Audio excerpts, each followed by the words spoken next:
আসসালামু আলাইকুম অষ্টম শ্রেণীর শিক্ষার্থীরা, আশা করছি তোমরা সবাই ভালো আছো। মার্চেন্টস একাডেমিতে তোমাদের স্বাগতম। আমরা তোমাদের ধ্বনি এবং বর্ণ এই চ্যাপ্টারটি নিয়ে আলোচনা করছিলাম। গত ক্লাসে আমরা স্বরবর্ণ ব্যঞ্জনবর্ণ নিয়ে আলোচনা করেছি। আজকে আমরা জানব আমাদের এই স্বরবর্ণ এবং ব্যঞ্জনবর্ণের উচ্চারণ স্থান কোনগুলো। সো এই নিয়ে এই ব্যঞ্জনবর্ণের উচ্চারণ স্থান নিয়ে আমার চ্যানেলে অলরেডি একটা ভিডিও দেওয়া আছে, তোমরা চাইলে দেখে আসতে পারো। ডেসক্রিপশন বক্সে এর লিঙ্ক দেওয়া থাকবে। তোমাদের বোঝার সুবিধার্থে আমি খুব সুন্দর করে একটা ছক এঁকে তোমাদেরকে আজকে স্বরবর্ণ এবং ব্যঞ্জনবর্ণের উচ্চারণ স্থানগুলো A to Z বুঝিয়ে দেবে। এটা শুধুমাত্র তোমরা যারা ক্লাস 8-এ পড়ো তাদের জন্য না, তোমরা যারা নবম দশম শ্রেণীতে পড়ো তাদের জন্য অনেক বেশি ইম্পর্টেন্ট। কারণ এই একটা ভিডিওতে আমি একদম তোমাদের স্বরবর্ণ ব্যঞ্জনবর্ণের উচ্চারণ স্থানের সব কিছু খুব সুন্দর করে বুঝিয়ে দেব। সো ভিডিওটি অবশ্যই শেষ পর্যন্ত দেখবে। তাহলে চলো শুরু করি। গত ভিডিওতে আমরা পড়েছিলাম যে আমাদের যে ধ্বনি সেটা উচ্চারিত হয় কিসের সাহায্যে? বাকযন্ত্রের সাহায্যে, তাই না? তাহলে এবং বাকযন্ত্র কোনগুলো আমরা ওইটাও পড়েছিলাম। কণ্ঠ, তালু, জিহ্বা এগুলোই আমাদের মূলত বাকযন্ত্র, যার সাহায্যে আমাদের এই ধ্বনিগুলো কি হয়? উচ্চারিত হয়। 11টি স্বরবর্ণ এবং ব্যঞ্জনবর্ণ রয়েছে 39টি। এই স্বরবর্ণ এবং ব্যঞ্জনবর্ণ ঠিক আমাদের বাকযন্ত্রে কোন স্থান থেকে উচ্চারিত হয় সেটাই আজকে ক্লাসে আমরা জানব। তো ফার্স্টে একটু খেয়াল করো, ফার্স্টে আমরা তোমাদের ব্যঞ্জন বর্ণ নিয়ে আলোচনা করব, তারপর স্বরবর্ণ। আমাদের ব্যঞ্জন বর্ণ 39টি, এর মধ্যে ক থেকে ম পর্যন্ত এই 25টি ব্যঞ্জন বর্ণকে বর্গীয় বর্ণ বলে, যেগুলোকে আলাদাভাবে চিহ্নিত করা হয়েছে। ওকে, তো ফার্স্টে আমরা এই ক থেকে ম পর্যন্ত এই ব্যঞ্জন বর্ণগুলোর উচ্চারণ স্থান নিয়ে জানবো। নেক্সট বাকি ব্যঞ্জনগুলো এবং স্বরবর্ণের উচ্চারণ স্থান নিয়ে জানবো। তাহলে দেখো, ক থেকে ম পর্যন্ত এই 25টা বর্ণ, যেটাকে কি করা হয়েছে? 5টি ভাগে ভাগ করা হয়েছে। দেখো, ক থেকে উ, ক, খ, গ, ঘ, উ, এগুলোকে বলা হয় ক বর্গীয় বর্ণ। চ, ছ, জ, ঝ, ইয় এগুলোকে বলা হয় চ বর্গীয় বর্ণ। ট, ঠ, ড, ঢ, মূর্ধন্য এগুলোকে বলা হয় ট বর্গীয় বর্ণ। ত, থ, দ, ধ, দন্তন্য এগুলোকে বলা হয় ত বর্গীয় বর্ণ। প, ফ, ব, ভ, ম এগুলোকে বলা হয় প বর্গীয় বর্ণ। এই 25টা ব্যঞ্জনবর্ণের উচ্চারণ স্থান যদি তুমি মনে রাখতে পারো, তাহলে বাকি ব্যঞ্জনবর্ণ এবং স্বরবর্ণের উচ্চারণ স্থানও তোমাদের জন্য খুব ইজি হয়ে যাবে। তোমরা ভিডিওটি দেখতে থাকো শেষ পর্যন্ত। আশা করছি এই নিয়ে তোমাদের আর কখনোই কোনো প্রবলেম হবে না। তার আগে একটু বলে নেই, আমাদের যে উচ্চারণ স্থান এটাকে 5 ভাগে ভাগ করা হয়েছে। একটা কণ্ঠ। স্বাভাবিক, আমরা যখন কোনো একটা বর্ণ উচ্চারণ করব তখন অবশ্যই সবার ফার্স্টে আমাদের কি আসবে? কণ্ঠ। কণ্ঠ থেকেই সবার ফার্স্টে আমাদের কি হয়? ধ্বনিটা উচ্চারিত হয়। এবং কণ্ঠের সাথে বাকযন্ত্রগুলো রয়েছে, যেগুলো আমাদেরকে কি করে? সাহায্য করে উচ্চারণ করতে। তাহলে দেখো, 5 ভাগে ভাগ করা হয়েছে। কণ্ঠ, তালু, মূর্ধা, দন্ত, ওষ্ঠ। কণ্ঠের পরেই তালু, তারপর মূর্ধা, তারপর দন্ত, দাঁত, আর ওষ্ঠ তোমার 2 ঠোঁট, যেটা উচ্চারণের সময় আমাদের লাগবে 2 ঠোঁটের মাধ্যমে উচ্চারিত হবে। ওষ্ঠ বলতে এখানে বোঝানো হয়েছে ঠোঁটকে। এই যে 5টা ভাগ, তাহলে আমরা জানবো এই 5টা ভাগ থেকে কোন কোন ধ্বনিগুলো উচ্চারিত হয়। তাহলে ফার্স্টেই দেখো, ক থেকে উ পর্যন্ত এই ক বর্গীয় বর্ণগুলো উচ্চারিত হয় কি থেকে? কণ্ঠ থেকে। তারপর চ থেকে ইয় পর্যন্ত এই চ বর্গীয় বর্ণগুলো উচ্চারিত হয় তালু থেকে। ট থেকে মূর্ধন্য পর্যন্ত এই বর্ণগুলো উচ্চারিত হয় মূর্ধা থেকে। একটু খেয়াল করো, এই যে মূর্ধন্য, দেখো এটার মূলত নামকরণ উচ্চারণ স্থানের সঙ্গে মিলিয়েই নামকরণ করা হয়েছে। সো এটা তো একদম ইজি। মূর্ধন্য মূর্ধা থেকে, আর একটু খেয়াল করো এই যে দন্তন্য দন্ত থেকে, তাই না? কিছু কিছু জিনিস একদম তোমার উচ্চারণ স্থানের সঙ্গে মিলে যাবে। তাহলে দেখো, মূর্ধন্য মূর্ধা থেকে, আর দন্তন্য দন্ত থেকে। তারপর দেখো, এই ট থেকে মূর্ধন্য পর্যন্ত এগুলো মূর্ধা, ত থেকে দন্তন্য পর্যন্ত এগুলো দন্ত, থেকে ম পর্যন্ত এগুলো ওষ্ঠ। তোমরা একটু খেয়াল করো, এবার আমরা একটু উচ্চারণ করি, তাই না? দেখো, ক, খ, গ, ঘ, উ এগুলো দেখো, এগুলো উচ্চারণের সময় কিন্তু কোনো কিছুই ব্যবহৃত হচ্ছে না, শুধুমাত্র কণ্ঠ ছাড়া। হ্যাঁ, নেক্সট দেখো, চ, ছ, জ, ঝ, ইয়। তোমরা আমার সাথে উচ্চারণ করো, তোমরা বুঝতে পারবে। দেখো এগুলো আসছে কী থেকে? তালু থেকে। নেক্সট দেখো ট, ঠ, ড, ঢ, মূর্ধন্য। সো এগুলো হচ্ছে মূর্ধা। ত, থ, দ, ধ, দন্তন্য, দন্ত। প, ফ, ব, ভ, ম। দেখো এগুলো যখন আমরা উচ্চারণ করছি তখন কি হচ্ছে? আমাদের দুই ঠোঁট ব্যবহৃত হচ্ছে। সো এগুলো হচ্ছে কি থেকে? ওষ্ঠ থেকে। আশা করছি এই 25টা ব্যঞ্জনবর্ণ নিয়ে তোমাদের আর কোনো প্রবলেম হবে না।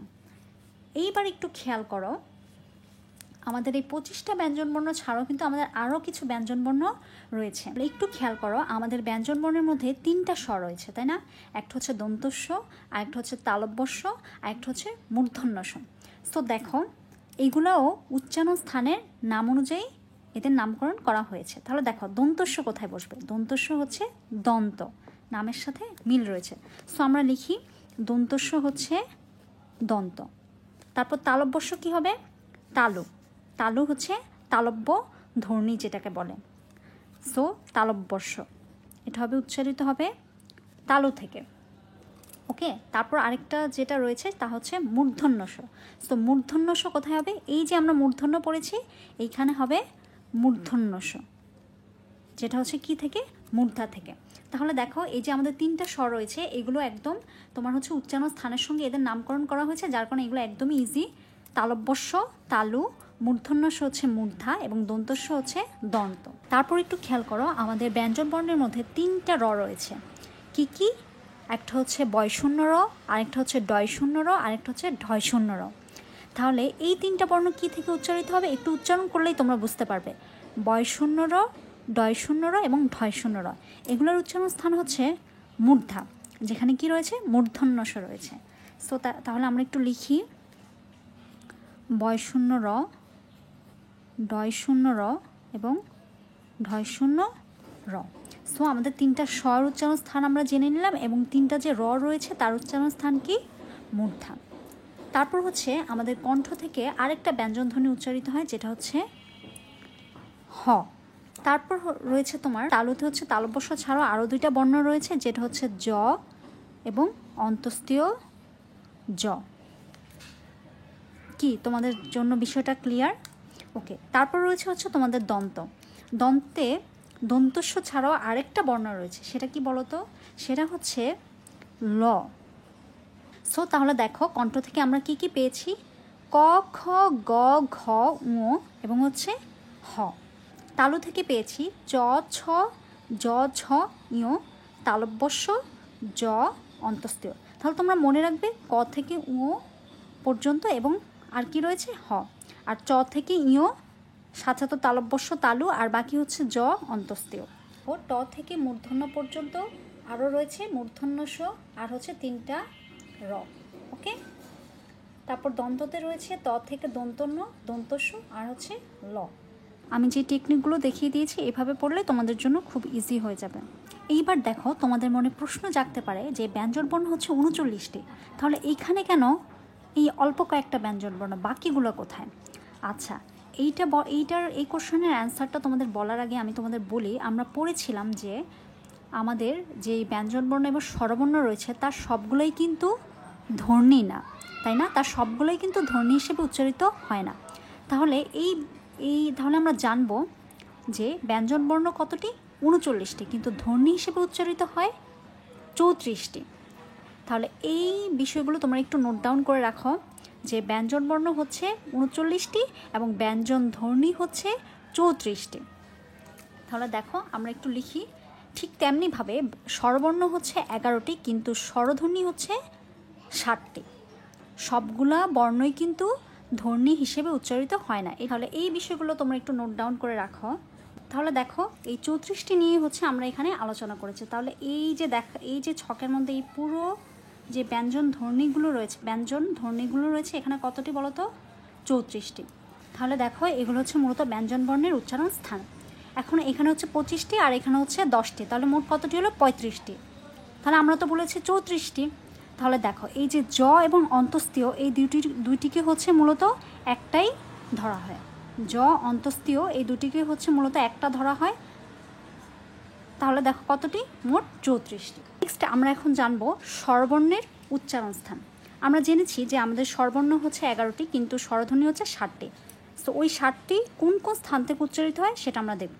ফার্স্টেই আমাদের আসে স্বরে ও, স্বরে আ। তাহলে দেখো স্বরে ও এবং স্বরে আ, এটার উচ্চারণ স্থান হচ্ছে কণ্ঠ। তাহলে আমরা এইখানে লিখি, এগুলো হচ্ছে স্বরবর্ণ, স্বরবর্ণ উচ্চারণ স্থান। ওকে, তাহলে দেখো স্বরে ও এবং স্বরে আ, এই দুইটা বর্ণ উচ্চারিত হয় কি থেকে বলো তো? কণ্ঠ থেকে। তারপর হচ্ছে হ্রস্ব-ই, দীর্ঘ-ই, এই দুইটা বর্ণ উচ্চারিত হয় হচ্ছে তালু থেকে। হ্রস্ব-ই, তারপর হচ্ছে দীর্ঘ-ই, তাহলে এই দুইটা বর্ণ উচ্চারিত হয় কি থেকে? তালু থেকে। নেক্সট হচ্ছে রস্বাউ এবং দীর্ঘাউ। এখন তোমরা হয়তো মনে করবে যে রস্বাউ দীর্ঘাউ হয়তো মূর্ধা থেকে উচ্চারিত হয়, কিন্তু না, একটু খেয়াল করো, রস্বাউ এবং দীর্ঘাউ এটা মূর্ধা থেকে না, এটা হবে ওষ্ঠ থেকে। এই যে ওষ্ঠ থেকে হচ্ছে রস্বাউ এবং দীর্ঘাউ উচ্চারিত হবে। তাহলে আমরা পেলাম স্বরে স্বরেয়া, হ্রস্ব-ই দীর্ঘ-ই, রস্বাউ দীর্ঘাউ। তাহলে আর কি থাকে? রি, এ ওই ও ও। তাহলে দেখো, তাহলে এখানে দেখো মূর্ধ অংশটা খালি, তারপর হচ্ছে দন্ত অংশটা খালি। মূলত আমাদের স্বরবর্ণ উচ্চারণের ক্ষেত্রে দন্ত থেকে কোনো ধ্বনি উচ্চারিত হয় না। মূলত আমরা যে স্বরবর্ণগুলো উচ্চারিত হয় সেগুলো উচ্চারণের ক্ষেত্রে দন্ত থেকে কোনো ধ্বনি উচ্চারিত হয় না। সো তাহলে বাকি কি থাকে? মূর্ধা। তাহলে মূর্ধা থেকে উচ্চারিত হবে কি বলতো? রি। রি হচ্ছে মূর্ধা থেকে উচ্চারিত হয়। আর বাকি কি রইল? এ ওই এবং ও ও। দন্ত থেকে কিন্তু কোনো স্বরবর্ণ উচ্চারিত হয় না। তাহলে তোমরা এটা নোট ডাউন করে রাখতে পারো যে দন্ত থেকে কোনো স্বরবর্ণ ধ্বনি বা স্বরধ্বনি উচ্চারিত হয় না। এ ওই এই বর্ণ যখন উচ্চারণ করব তখন আসবে আমাদের হচ্ছে কণ্ঠ এবং আসবে হচ্ছে তালু। এই দুইটার সাহায্যে হচ্ছে আমাদের এ ওই উচ্চারিত হয়। তাহলে আমরা একটু লিখি, কণ্ঠ ও তালু, আরেকটা হচ্ছে কণ্ঠ ও ওষ্ঠ। তাহলে দেখো আমাদের কণ্ঠ এবং তালু থেকে উচ্চারিত হবে হচ্ছে এ ওই, আর ও ও উচ্চারিত হবে হচ্ছে কণ্ঠ ও ওষ্ঠ থেকে। তার মানে এই যে চারটা ধ্বনি, এই যে চারটা স্বরবর্ণ, এই চারটা স্বরবর্ণ উচ্চারণের জন্য আমাদের দুইটা স্থান লাগবে, একটা হচ্ছে কণ্ঠ তালু, একটা হচ্ছে কণ্ঠ ওষ্ঠ। আশা করছি তোমাদের জন্য বিষয়টি ক্লিয়ার হয়েছে। কিন্তু মূলত মৌলিক স্বরধ্বনি কয়টা? 7টা। তাহলে 7টা স্বরধ্বনি কি? যেগুলো হচ্ছে এই যে এই উচ্চারণ স্থান থেকে উচ্চারিত হয়। দেখো এই যে এই 7টা, 1 2 3 4 5 6 7, মূলত এই 7টাই হচ্ছে স্বরধ্বনি। দেখো কণ্ঠ থেকে আমরা কি পেয়েছি? কণ্ঠ থেকে আমরা যে স্বরবর্ণ পেয়েছি সেটা হচ্ছে স্বরেও স্বরেয়া, তালুতে হচ্ছে হ্রস্ব-ই দীর্ঘ-ই, মূর্ধা হচ্ছে রি, দন্ত থেকে কোনো স্বরবর্ণ বা উচ্চারিত হয় না, ওষ্ঠ থেকে হচ্ছে রস্বাউ দীর্ঘাউ। এ ওই এবং ও ও উচ্চারণের জন্য লাগবে হচ্ছে কণ্ঠ ও তালু হচ্ছে এ ওই, কণ্ঠ ওষ্ঠ হচ্ছে ও ও। এইবার চলে আসো তোমরা তোমাদের বইয়ের ছকটাতে। এই ছকটাই হচ্ছে এখানে হচ্ছে তোমাদের একসাথে দেওয়া রয়েছে। এই ছকটাই হচ্ছে আমি সুন্দর করে এঁকে তোমাদেরকে বুঝিয়ে দিয়েছি। দেখো এই যে এর আগে হচ্ছে আমরা ফলা নিয়ে পড়েছিলাম। এইবার দেখো এটাই হচ্ছে তোমাদের সেই বইয়ের ছকটা, যেটা হচ্ছে একটু আগে আমি তোমাদের খুব সুন্দর করে বুঝিয়ে দিয়েছি। আশা করছি এরপর থেকে এই স্বর এবং ব্যঞ্জন বর্ণের উচ্চারণ স্থান নিয়ে তোমাদের আর কোনো প্রবলেম হবে না, তোমরা সহজেই বিষয়গুলো বুঝতে পারবে। ভিডিওটি ভালো লাগলে অবশ্যই লাইক কমেন্ট শেয়ার করবে এবং নিয়মিত আপডেট পেতে চ্যানেলটি সাবস্ক্রাইব করে রাখবে।